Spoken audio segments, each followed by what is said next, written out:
at the recent UNGA, which is the United Nations General Assembly session, some interesting developments took place in the world that pointed to the kind of blocks and monopolizing and the sort of diplomacy that is happening around the world, and how countries are realigning their interests to changing international and global dynamics, and how a multipolar world presents its own unique problems. So I'm going to focus on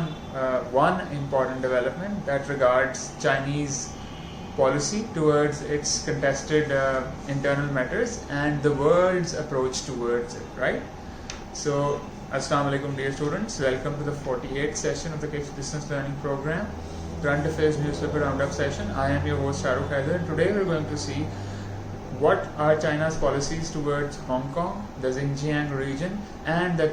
Taiwan Straits, and what kind of reaction have we seen towards that policy from around the world. So first of all, at the UNGA session, Germany led a coalition of 39 countries to condemn China's policies in Xinjiang, Hong Kong, and its poor record of human rights abuses, and basically demanded that China allow international monetary agencies to visit Xinjiang province and basically discover what's happening there and how people are being treated. Then after that, Pakistan led a 55-country coalition to declare Hong Kong an internal matter of China, thereby dispelling the impression of the West that Hong Kong needs to be rescued by an outside power by intervention due to China's draconian laws and dictatorial governance of the autonomous region of Hong Kong.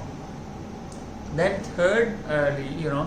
the Pakistan-sponsored resolution also reminded the world community, especially the West, that the principle of non-interference in the internal matters of other countries was strictly prohibited under the UN Charter, and that was one of the most important sections enshrined in the UN Charter. On a fourth level, Cuba, interestingly, which is a small country in the Atlantic Ocean, made a 45-country coalition joint statement in support of China's counter-terrorism measures in Xinjiang, which means essentially that Cuba and the rest of the countries supported the re-education camps and the control of terrorism policies that China has in place in the Xinjiang Muslim majority region, right? So that basically means that they basically rejected all of the criticism that the West and the international Western media does of China's handling of the Xinjiang problem and the terrorist problem, and basically the re-education program that is happening in Xinjiang province, right? So in that context, it's important to see that even though China is an important emerging global economic and political power, it has certain weaknesses, and those weaknesses have been exploited by its Western competitors and rivals to the maximum possible extent. So let's look at the three important Achilles heel for China in its Asian century or China-led Asian century. So first of all is the issue of the pro-democracy movement in Hong Kong, which started more than a year ago and erupted into months over months of almost violent protests against the Chinese administration and dictatorial hold over the Hong Kong and its government and its administration, eroding its economy over time. So the Hong Kong was returned to China after a deal it made with the United Kingdom, the Britain Empire, before which Hong Kong belonged to the Britain as one, and was one of the most important trading posts and financial hubs of the British Empire in Far East and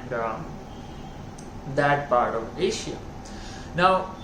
the Western countries really supported the pro-democracy movements in China, which basically started as a reaction to an extradition law that China passed, which basically meant that any criminal or any individual accused of anti-Chinese activities in the Hong Kong could be extradited to mainland China for prosecution. Now that law was seen as a direct threat or a direct attack on Hong Kong's autonomy, on Hong Kong's independence of sorts, and that is why the people, lots of them, especially the students and the youth, took this to the streets and developed a very aggressive and sort of progressive sort of pro-democracy movement that has ceased to stop and is still going on right now. Now, moreover, the Western media has also been very biased in presenting the pro-democracy movements in Hong Kong, and the Western media's coverage of this has been substantial, perhaps more so than many other important issues that are happening around the world. Why? Because the Western media has a certain agenda. And in this case, the agenda of the Western media was to undermine China's image internationally, to undermine China's one unit policy or one country policy, and to ensure that they could put as much pressure on the Chinese Communist Party as they could to discredit it enough so that internationally it loses its appeal as an economic partner, and all of its ongoing economic projects such as the Belt and Road Initiative and many of its partners back away from China in fear of its anti-democracy and dictatorial and vested interests shaped policies, right? So this constitutes basically a propaganda against China by the Western media, by the Western countries, because we all know that in an emerging neo-Cold War situation where there is an established power in the shape of the United States, and there is a rising power in the shape of China, which could both get engaged in deep crisis, rivalry, enmity, which can potentially lead to armed conflict if things are not cooled down in time. So therefore, this is one of the diplomatic pressures that the Western civilization, the United States, wants to put on China. The second important weakness of China is its re-education camps or indoctrination programs that it is conducting on a mass scale in the Muslim majority Xinjiang province in southwest China, which borders basically Pakistan. So what China is doing there is trying to convert radical Muslims or Muslims who might have a tilt towards terrorism or extremism or fundamentalism of any kind. They are indoctrinating them a sense of secularism. They are making them non-religious, like most of the majority of the Chinese population is, so that they don't create problems for the Chinese Communist Party and the Chinese government and the Chinese state in going into the future, and this does not evolve into a massive terrorist organization, the likes of which we have seen in other parts of the world, Al-Qaeda, ISIS, and other various terrorist organizations. And remember, there is significant amount of terrorism, Surah attacks, and political instability in southwest China, which has basically been exported to that region from Afghanistan and Central Asia, the East Turkmenistan terrorist movement, if you might know about it. So the Western media and the Western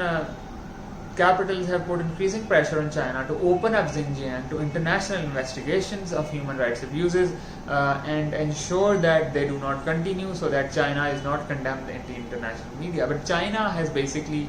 been not compliant and has stood its ground in all the criticism that the Western media and the Western countries and leaders have done of China on China's handling of the Xinjiang question. Now, the third important challenge for China is the issue of Taiwan. So Taiwan broke off from China, from mainland China, in 1949 after the communist revolution led by Mao Zedong, which basically wanted to exterminate all the pro-democracy elements in Chinese society, which were basically the previous government of China, who escaped to the islands of Taiwanese Strait so that they could escape persecution and even perhaps murder. Which is why when they went to Taiwan, they developed their own independent and democratic government and formed the nation of or the country of Taiwan. Now, Taiwan is not a universally accepted country because China has over the years exerted and made it clear that Taiwan belongs to China under the One China policy, and many countries around the world have recognized China's One China policy in order not to anger China, an economic giant, and to engage with it on constructive economic and trade terms, right? That includes countries like Pakistan and other allies that China has, and they have basically backed China's One China policy above everything else, to the extent that China has a clear stance on the One China policy. China says that if you want to have relations with our diplomatic relations, trade relations, you must first accept and recognize our One China policy, or we will not have any constructive dialogue and constructive relations with you.